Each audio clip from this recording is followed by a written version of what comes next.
Pemirsa, naiknya harga karet di Kabupaten Oku Timur membawa berkah bagi pengrajin genteng tradisional. Produksi genteng berbahan baku tanah liat alami peningkatan.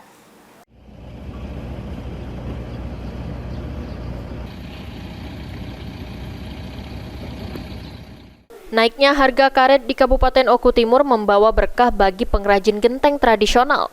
Produksi genteng berbahan baku tanah liat alami peningkatan.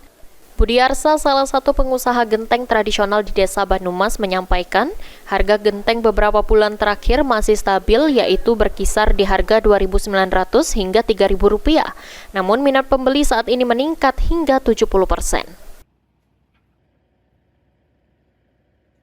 Harga genteng untuk saat ini, kalau yang warna coklat brown itu Rp2.900 per keping.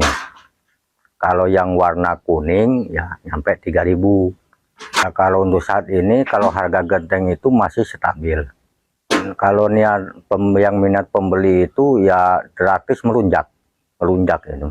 Ya mungkin karena ekonominya itu maju, dari harga-harga petani karet kan naik, dari harga sawit mungkin naik gitu kan, dari padi juga kan naik. Jadi kan niat membangun itu kan tinggi.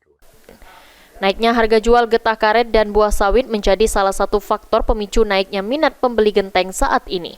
Elvandri Jeffriyadi, PAL TV.